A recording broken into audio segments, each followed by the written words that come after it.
All right. I'm so happy to have this opportunity to share a testimony. My name is Kelly, and I believe the power of a testimony.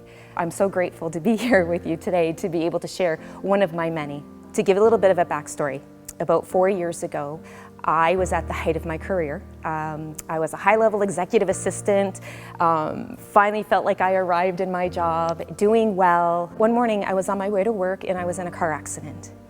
And little did I know in those moments that my whole life was going to change. I went to the hospital, they said I had whiplash, sent me home, said you should be fine in a couple of days.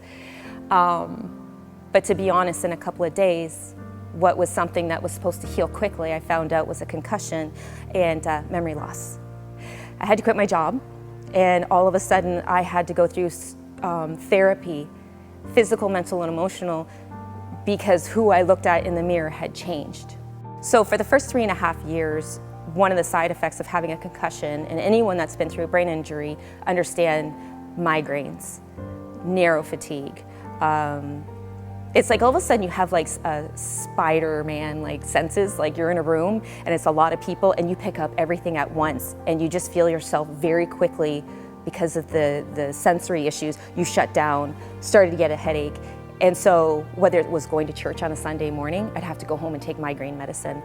Again, wasn't able to work because I constantly had migraines.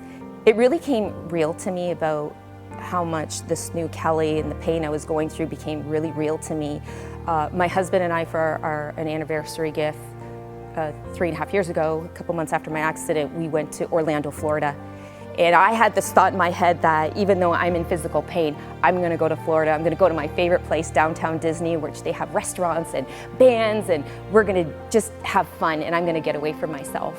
But within 20 minutes upon arriving at downtown Disney, which they call Disney Springs now, I had the worst migraine that came on instantly because of the activity around me. I looked at my husband in that moment and I broke down crying and said, I'm broken. I'm in pain. And the very place that brought me joy together is no longer a place of fun for me. And we had to leave and not return on that trip. And I remember praying in that moment and saying to God that I felt very hopeless, and I fell into a depression at that time because it became very real and I was in denial. Last September, I had an overwhelming desire to go to a concert, a worship concert. I love them. Anytime we can worship, is just surrendering to God is one of my favorite things to do. I went on a mission to see what was going on in Detroit at that time, and I found a Michael W. Smith concert on September 15th. So we got tickets. The night of the concert, we go, we get in there.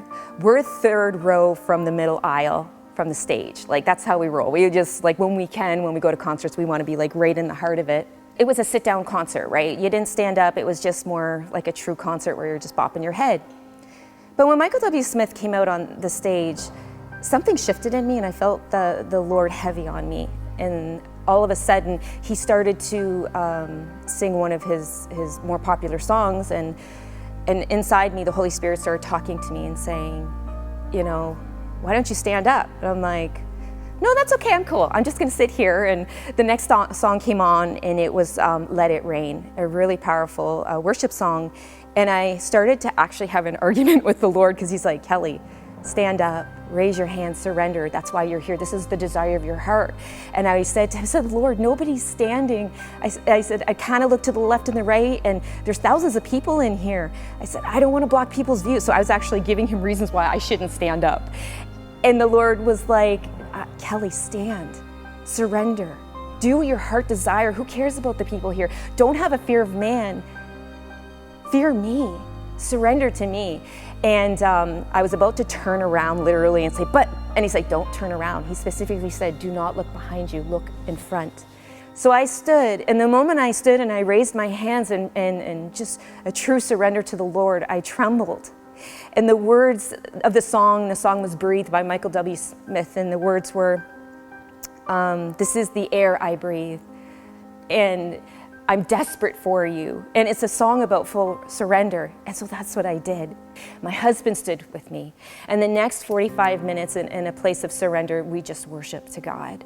So the next day he went to Men Alive, which is our men's group at the church, and I got up and like every repetitive day that I woke up after a major event, I was like, okay, get up, I gotta take my migraine medicine, and I'm probably gonna have to take it easy today. But as I sat up, I was like, wait a minute, I don't have a migraine. Where is it? Okay, that's different. It's 3.5 years. Anytime I'm in an event, it's like I'm nauseous and tired and I feel great. Okay, didn't click on at the time. So the next day, that was Saturday, Sunday, we went to church right away. Went to church, I had something happening after the church helping, and I got home and I was like, okay, where's my migraine medicine? The rest of the day I'm probably gonna be in bed. And all of a sudden I stopped and I'm like, there's no migraine. The next 2 weeks, it was very busy for me. I work part-time now. It was busy at work and busy at home. I didn't have one headache. The second part of our anniversary was to go to Orlando, Florida. And we go every year. In the past few years, we just avoided people. We just do a little bit of shopping, and it was more or less laying in the sun or just taking it easy. But when we got to Florida within a couple of days, because I hadn't even gotten a migraine on the plane, which is a miracle, I turned to Aaron and said, "Hun, can we go back to Disney Springs, downtown Disney, my favorite spot?" And he said, "Do you think you can handle it?" And I said, "I want to try." So long story short, we went to Disney Springs, we had dinner, we walked around. It was the busiest night of the week, which we didn't realize. Lots of kids screaming, people everywhere, having the time of our lives there for at least 4 hours. And at the end of the night, we went to a really busy store to get some souvenirs for friends and family.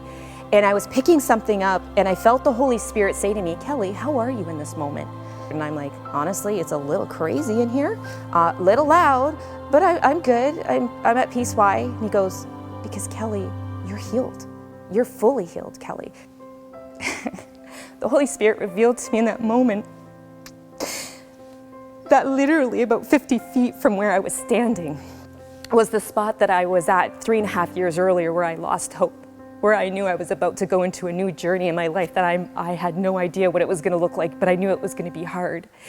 And he said, "Kelly, I brought you back to the very spot where you lost hope to show you the monument, this moment of remembrance of where I have restored to you." Because it was important to you, and what's important to you is important to me. I'm restoring this place of joy. You come back here and nothing's bothering you anymore. I want you to remember this moment and share with others that when you lose hope, trust in me. Do I understand why some people are healed instantly? Some people have to go through a journey. Some people are only hanging by threads.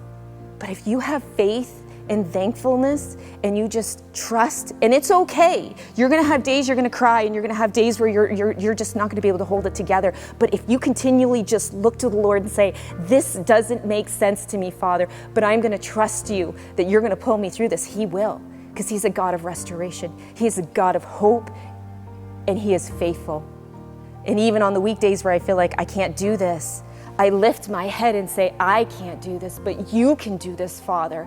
So I put my faith and my trust in you. And whatever I'm going through, I know that it may not look like the way it's supposed to, but you will restore. And so that is my hope. My hope is in you, and He will always come through. Thank you for letting me share.